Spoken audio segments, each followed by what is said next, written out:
एल्डरग्लेन का फुसफुसाता मिमिक बहुत समय पहले चांद छाया पहाड़ों की हरी गोद में बसा था एक शांत राज्य एल्डरग्लेन। ये भूमि चांदी जैसी नदियों, खिले हुए फूलों और कंकरीली गलियों में गूंजती हंसी से भरी थी। लोग सादगी से जीते, दरवाजे हमेशा खुले रहते, दिल हमेशा गर्मजोशी से भरे रहते। वे अक्सर कहते, कितने भाग्यशाली हैं हम। न युद्ध, न अकाल, न भय। लेकिन शांति हमेशा नहीं टिकती। सब कुछ एक ग्रीष्म रात से शुरू हुआ। तारे ऐसे चमक रहे थे मानो काले मखमल पर बिखरे चांदी के सिक्के हों। हवा में लवेंडर और पके सिबों की सुगंध घुली थी। फिर भी उस सन्नाटे में कुछ अजीब हिलो लेने लगा। गांव के किनारे रहने वाली बूढ़ी मीरा गायब हो गई। वो रात देर तक रोटियां पका रही थी, उसका प्रिय शौक, और अचानक लापता। चूल्हा अब भी गर्म था, आटा अब भी फूल रहा था, पर मीरा का कोई नामोनिशान नहीं। अगली रात छोटा कैलन चला गया, फिर टोमस गडेरिया। एक एक करके लोग गायब होने लगे। हमेशा रात को, हमेशा बिना आवाज के। और फिर फुसफुसाहटें शुरू हुई। धीरे धीरे दरवाजों और खिड़कियों के बाहर से, बाहर आओ। अब सब ठीक है जान, मैं हूं। दरवाजा खोलो। आवाजें हमेशा परिचित होती। कोई अपना, कोई दोस्त, कोई गायब हो चुका इंसान। गांव वाले डर गए, दरवाजे बंद कर लिए। मोमबत्तियां पूरी रात जलती। सूरज ढलते ही कोई बाहर न निकलता। कभी गीतों और हंसी से गूंजता एल्डरग्लेन डर की मोटी चादर में लिपट गया। फिर आया ब्रैन। वो सिर्फ 13 साल का था। दुबला पतला, तेज नजरों वाला, बिखरे काले बाल और शरारती मुस्कान वाला लड़का, जो अब तक पूरी तरह फीकी नहीं पड़ी थी। उसके माता पिता जा चुके थे। हफ्तों पहले मिमिक की आवाज ने उन्हें बहला लिया था।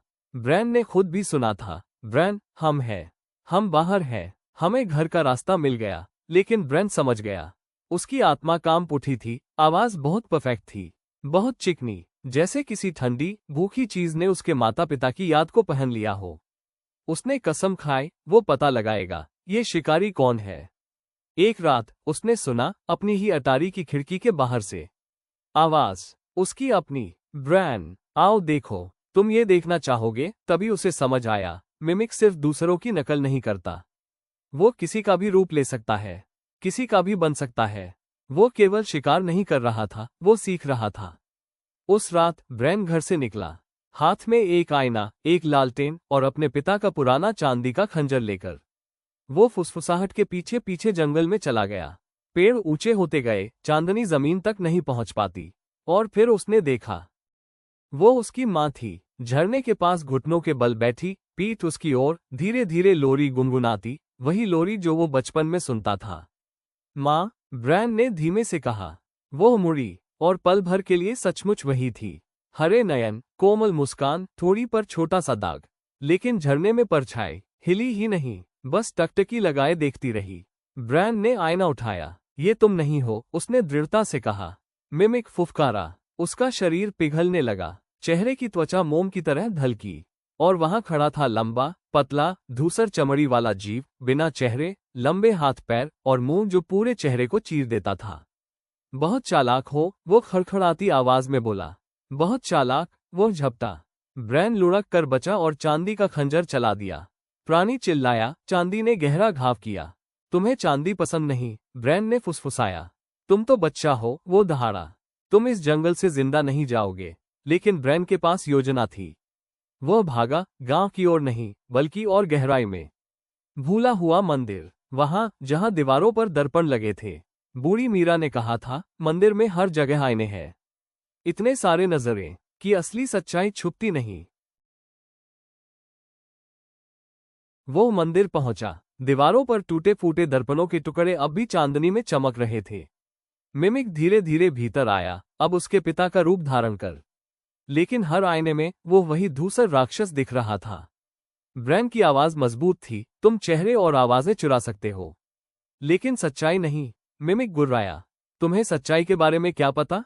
काफी कुछ। ब्रैन ने लालटेन हवा में उछाली और खंजर से तोड़ दी। आग चारों ओर फैल गई। हजारों दर्पणों में मिमिक का असली रूप झलकने लगा। ब्रैन ने झपटकर चांदी का खंजर उसकी छाती में घोंप दिया। मिमिक दहाड़ा। उसकी त्वचा बर्फ की तरह फटी। भीतर से तेज रोशनी फूट पड़ी। एक आखिरी तड़प, और वो राख बनकर गिर पड़ा। सब खत्म हो गया। ब्रैन सूरज निकलने से पहले लौटा। कपड़ों पर धुआं, चेहरे पर कालिक। बुजुर्ग उसे जिंदा देखकर रो पड़े। उसने सब कुछ बताया और उसी रात से फुसफुसाहटें थम गईं। अब कोई गायब नहीं हुआ।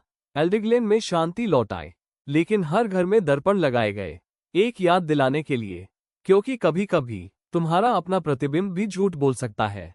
और ब्रैन, वो राज्य का सबसे कम उम्र का रक्षक बना। वो लड़का जिसने उस प्राणी का सामना किया जो उसके माता पिता का चेहरा पहनता था, और जीत गया। लेकिन वो कभी नहीं भूला, मिमिक की आखिरी फुसफुसाहट और भी आएंगे, इसलिए ब्रैन ने हमेशा खंजर को तेज रखा और आयनों को साफ, ताकि अगर कभी जरूरत पड़े